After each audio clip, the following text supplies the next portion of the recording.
तो दोस्तों, आज की इस वीडियो में मैं बात करने वाला हूँ दो अलग अलग राज्य की अच्छी अच्छी किफायती नस्ल की भैंसें जो काफी सस्ती पड़ती है किसान भाइयों को और काफी अच्छा दूध भी देती है। तो आज की इस वीडियो में मैं बताने वाला हूँ उन दोनों नस्लों में क्या क्या समानता है, क्या क्या अंतर है, साथ ही वो कितने पैसे में आपको मिलेगी और कहाँ पर आपको मिलेगी, वही उनके क्या क्या गुण और क्या क्या लक्षण है, उनकी पहचान क्या है, इन सारी चीजों पर हम चर्चा करने वाले हैं। तो इस वीडियो में मैं बात करने वाला हूँ तराई नस्ल की भैंस और गोदरी नस्ल की भैंस के बारे में। तो इन दोनों नस्ल में हम वर्सेस करेंगे ताकि समानता अंतर स्पष्ट रूप से आपको पता लगे। तो वीडियो को पूरे एंड तक बने रहे और दोनों नस्ल की भैंसों के बारे में जानकारी लो। तो हम बात करते हैं तराई नस्ल की भैंस की। तो तराई नस्ल की जो भैंस है उसका गृह राज्य तमिलनाडु है। तमिलनाडु राज्य में इसका पालन बहुत अधिक पैमाने पर किया जाता है। वहीं जो गोदरी नस्ल की भैंस है इसका गृह राज्य हिमाचल के साथ साथ पंजाब हरियाणा को भी माना जाता है, क्योंकि इन तीनों राज्यों में अच्छी खासी देखने को मिलती है, क्योंकि वहां की परिस्थितियां ऐसी कि इस राज्य में विशेष करके विशेष समुदाय में गोदरी नस्ल की भैंस का पालन किया जाता है। आगे वीडियो में मैं आपको बताऊंगा कि कौन सा समुदाय इसका पालन करता है और क्यों करता है। वहीं पे अगर हम इनके आकार संरचना की बात करें तो तराई नस्ल की भैंस है ये मध्यम आकार की और मध्यम वजनी भैंस है। वहीं गोदरी नस्ल की भैंस भी मध्यम आकार की और मध्यम वर्ग की मध्यम वजनी भैंस है। अब इनका जो वजन है दोनों नस्ल में, तो तराई नस्ल की भैंस इसका वजन 400 से 500 किलोग्राम के बीच में देखने को मिलता है। हालांकि नर मादा के वजन में थोड़ा बहुत ऊपर नीचे होता है, लेकिन 400 किलोग्राम से 500 किलोग्राम के बीच में नर मादा दोनों आ जाते हैं। वहीं अगर हम बात करें गोदरी नस्ल की भैंस के वजन का, तो 350 किलोग्राम से लेकर 450 किलोग्राम के आसपास देखने को मिलती है। तो आकार संरचना के साथ साथ वजन भी इनका लगभग हमें समान देखने को मिलता है। वहीं पर अगर हम बात करें कलर की, तो जो तराई नस्ल की भैंस है ये काले कलर में होती है बिल्कुल। वहीं जो गोदरी नस्ल की भैंस है काले कलर में होती है और काले भूरे कलर में होती है। तो दो कलर में गोदरी नस्ल की भैंस देखने को मिलती है और तराई नस्ल सिर्फ काले कलर में देखने को मिलती है।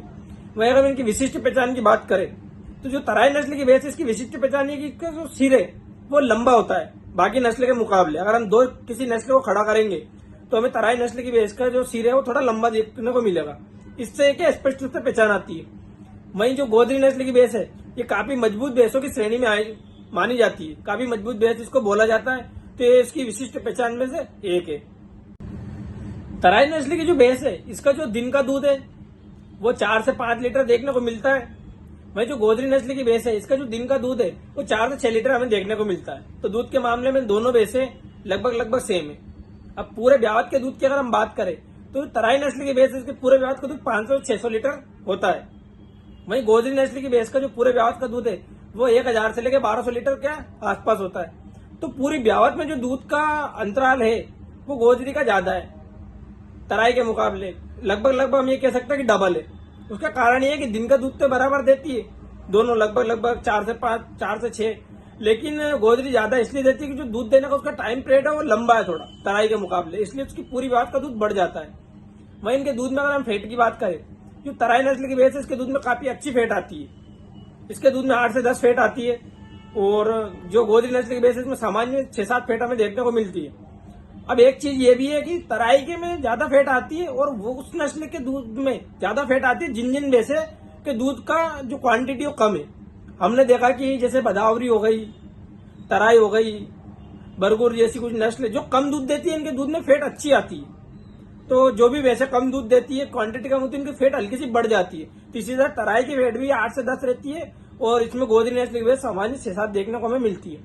वहीं अगर हम इनकी कीमत की बात करें तो कीमत इनकी जो तराई की है वो 40 से 80 हजार के बीच में अच्छी नस्ल की भैंस मिल जाती है तराई में। वहीं गोदरी में 40 हजार से लेकर 80 हजार के बीच में अच्छी गोदरी नस्ल की भैंस मिल जाती है। अब आप इनको कहाँ से खरीद सकते हो, तो विशेष करके ये नस्ल की भैंसें सभी जगह पर नहीं है, ये अपने विशेष क्षेत्र में अपने विशेष राज्य में पाई जाती है।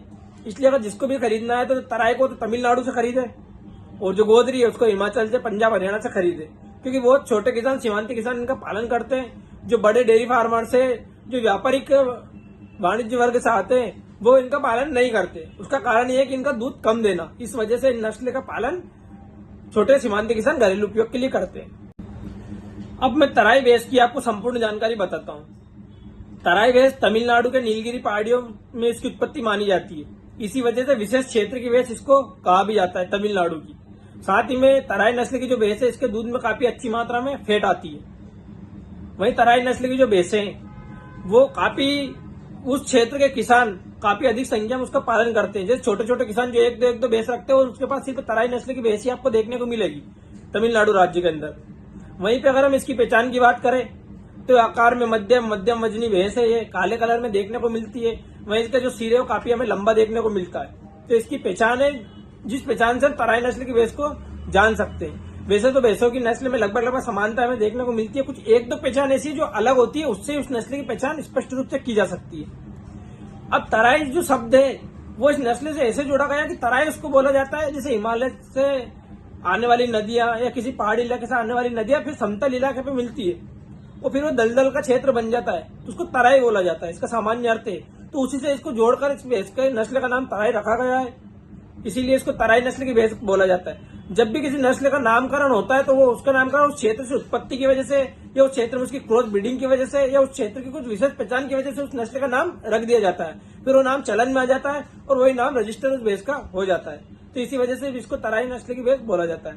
अब हम इसकी विशेषताओं की बात करें तो विशेषता इसकी ये है कि ये कम चारे पानी में भी अच्छा दूध का उत्पादन कर देती है। इसको ज्यादा चारे पानी की जरूरत नहीं लगती। साथ ही में हर मौसम के प्रति अनुकूलित है, क्योंकि पहाड़ी क्षेत्र की भी जितनी भी भैंसें है वो सारी काफी शरीर में मजबूत होती है और चारागाह में चरकर भी अपना जीवन यापन कर लेती है। वहीं इसके दूध में काफी अधिक मात्रा में फैट आती है, 8 से 10 इसके दूध में फैट देखने को मिलती है।